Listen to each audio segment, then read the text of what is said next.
Tadzoka zvekare nenyaya dzenyu. I hope you're having a wonderful day. Regai tipinde munyaya dzedu. Makasimba here tete, ndinoreurura kuurayawo shamwari yangu nekuda kwemari.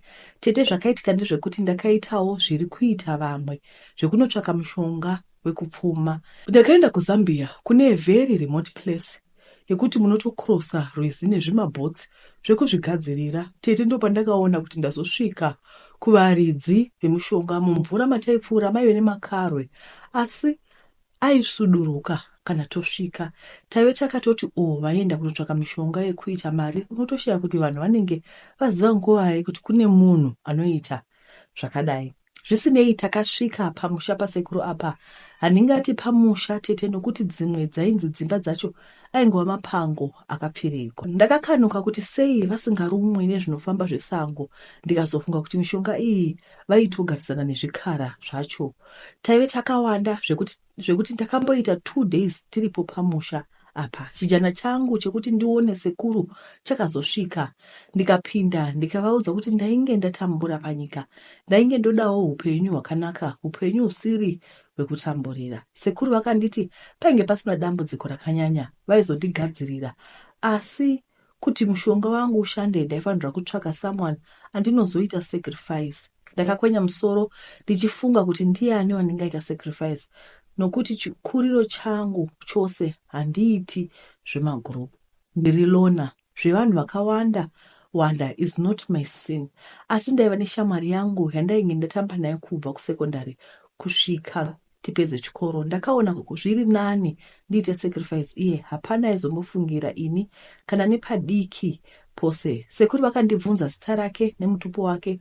Vakanditi kana ndaive nepikicha zvaiva zvakanaka. Pikicha ndaive nayo kwakatotumwa munhu Chinhambwe kunoprinta pikicha iya. Sekuru vakatora pikicha riya vakabaya-baya netsono vakaisa mishonga. Vakutora zita rake, foto rake nemishonga yavaive vasanganisa kwava kuzviisa mukadbox kadiki diki. Vakunditi ndicherere pasi ndiende zvangu zvaive zvaita.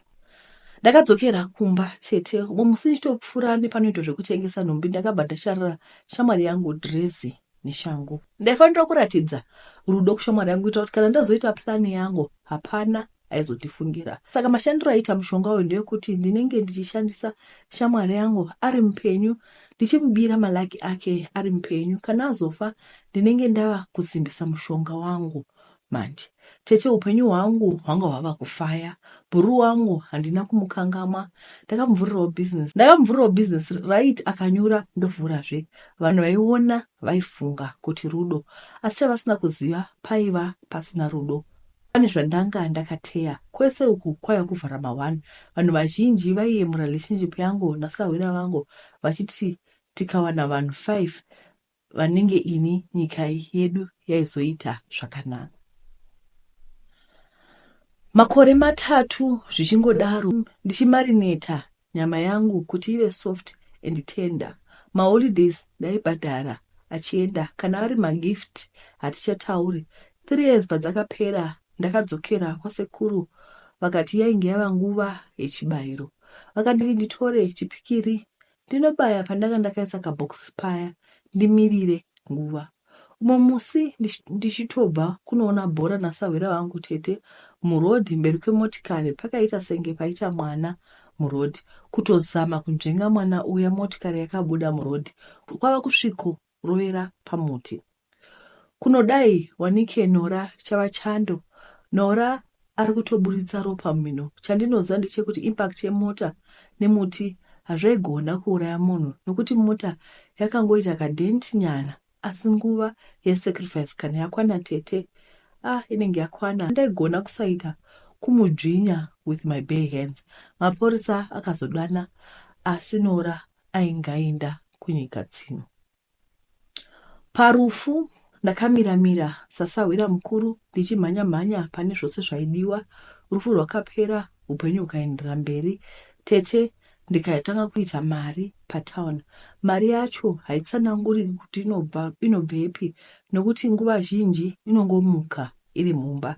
Hapana chandinoshaya tete, material things zvinofadza nyama. asi tete ndaita dambudziko rimwe chete mumba umo. Nora hako kumakuva, Nora ari mumba mangu, ndinomuona zuva nezuva arimo mumba mangu achitofamba, achitomirizika, achiita basa rese ringada kuitwa nemunhu. Anenge akapfeka hembe dzemusi watakaita tsaona, hatauri nene, anenge achingoita zvaanoita. Ndakadzokera kwasekuru vaya kuti Nora ava kupfuka, vakanditi vainge vakoshiwa kundiudza kuti musi waaccident ndaifanira kunge ndakanwa ropa raNora richidziya.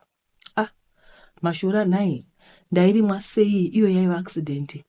Vanhu vaive vatoungana tete pasina. Handina kuita wekuponda Nora kana kucheka nebanga. Saka ere yasekuru ava yava kundikosta big time. Apa vari kuti hazvigadziriki zvamuchose ndichatorarama nechipoko ichi zvoupenyu hwese, kurarama nemunhu akafa asi ndichimuona achifamba nemakumbo ake. Tete hazvijairiki izvi ende mari yacho haisi kumeka sense kuti ndakabata vasingabatwe. Aya, zvakaoma.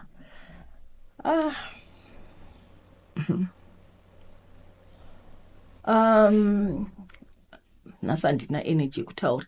Regai tipinde munyaya inotevera. Munongotaura kuti what do you think about this story? Handiti regai tipinde munyaya inotevera.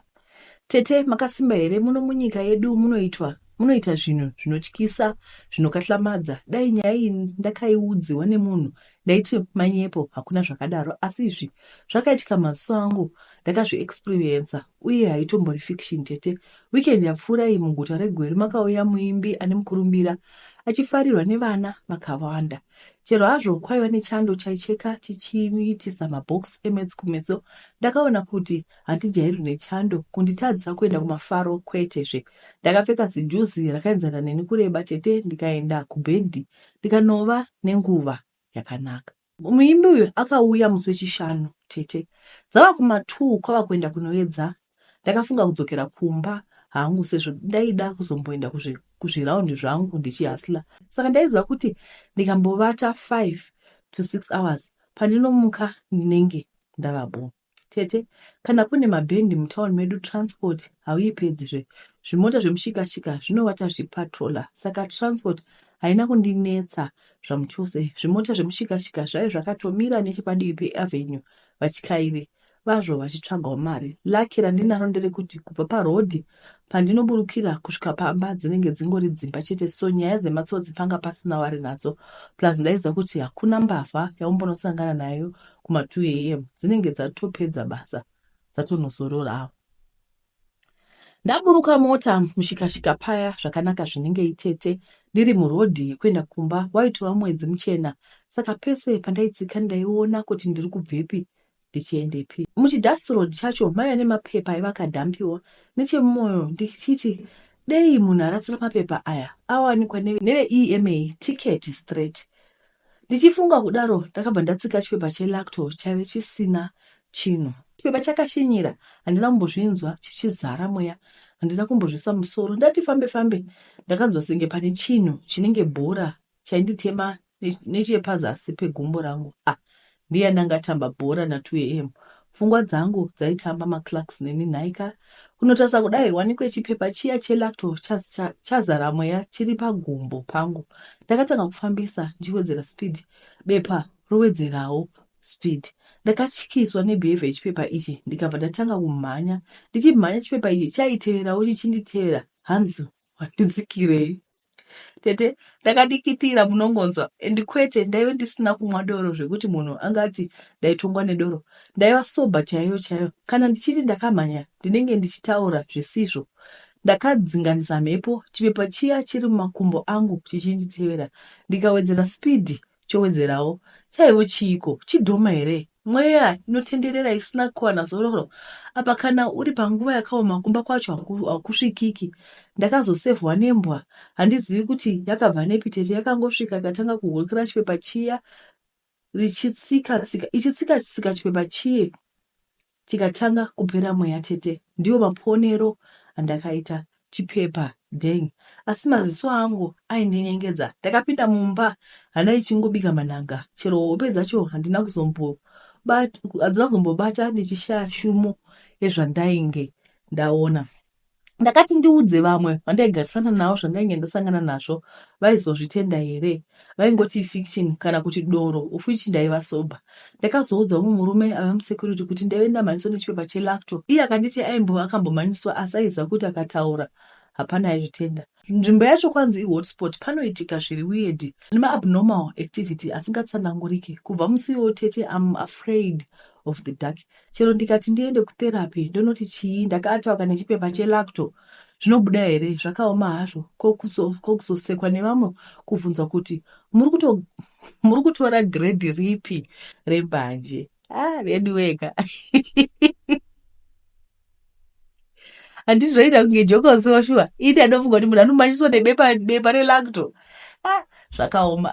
Regai tipinde munyaya inotevera. Ndakatumirwa email. Let me just check the email.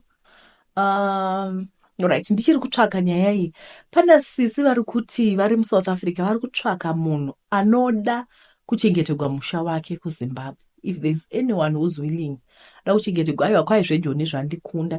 Saka kana muchida kuchengeterwa musha wenyu, just leave your comment kana kuti inbox me panhamba dzandichaisa apo kuitira kuti tigone kushandidzana. Tete, please hide. Verengaiwo nyaya yangu. Nyaya yangu yakamira yakadai. Ndiri musikana turning 34 this year. Ndisati ndambowanikwa. Ndinoti ndikawana kufambidzana naye kazhinji varume vevanhu. Pandinongoziva ndosiya. Ndikawana mukomana tinongoita nguva diki. Pandenge ndoti tava pari nani, ndinotanga kusviba mwoyo. Toguma tasiyana. Ndaremerwa neupenyu, mari chayo ndinoshanda. Asi kuda kuti ndigodai, handina chinooneka, chinobatika, chandinoita nemari yangu. Kana ichida kutenga chinhu, ndochengetesa mai vangu. Mari ndikada kuichengeta ndinoishandisa zvinhu zvisingambonzwisisiki. Ruoko rwebusiness ndinaro, asi ndikangotanga kuda kubudirira mukutengesawo, pakangoita anoita godo, anoshereketera business, haritozombofambi. Ndinoita zvemakeks, zvekutengesa hembe, asi pane mwandaisohodhera akangoona kuti zviri kufamba, kwakutoita case kwandiri kana chimwe chichafamba. Nyaya yangu iri pakudawo kuvaka imba, makore afamba, asi zvinoitika zvinorwadza. Ndinonamata kwandinombofambawo ndinonzi ndine bvuti rakaiswa pandiri. Vanotsanangura vachiti pane chandakapiwa neveukama ndichiri mudiki, ndosaka zvichidaro. Uye ndinewoka ndiri form 2 ndakapiwa t-shirt neveukama, asi yanga yakakura zvekuti mai vangu vaikwana ndikanzi yabva kuna sisi wangu cousin, asi yaiwa iri yamai guru vakanga vauya nayo. Takazofonerwa the next day nevaigara kumusha tichiudzwa kuti vainge vachibva kun'anga namai guru ava vaitoda kunzwa kuti vainge vadarika nekumba here. Chochanga ndechekuti mai guru ava kubva kudhara vaisamborara mumba kwedu kunyangwe nanhasi, asi musi uyu vakauya vakarara, zvinova zvimwe zvakaita kuti tifungire zvakawanda. Zvakandinetsa ndikabatanidza ndikaona kuti ndipo pandakapiwa chinhu ipapa. Though t-shirt handina kuipfeka, asi ndakanzi namai Nyakutumbura ndiende ndinoikandire benzi, ndikaita sekudaro. Asi zvinoratidza kuti hazvina kuenda. Mai guru ava vana vavo 3 vanopenga zvekutombosungwa. Mwana womusikana akazoroorwa ane 44 years, akatoita zvekutiza munyika ino kwakunogara nemukomana wake, ivo vasingazivi. Wakatozviziva atova nemwana. Ndanetseka, ndingawana rubatsiro sei? Ndichatera macomments ndibatsirewo tete. Ndinodawo kuwanikwa. Kunamata ndiri kunamata, ndinotsanya zvese ndiri kuedza. Ndoziva kuti kune vachaisa macomments ekuti namata chokwadi ndiri kuedza, asi ndiri kutsvakawo imwe nzira yandingabatsirika nayo. Ndatenda. Saka ID is 34 years old. 34. Havasati vamboroorwa, vari kuti marelationship anofeila, uyezve vakapuwa t-shirt namai guru. Vataura pazasi apa vakati kwai musanditi namata because kunamata ndiri kunamata. Ndoda kubvunza ini, is there any problem kana ukaenda kunokonfronta munhu kuti mai guru makadii?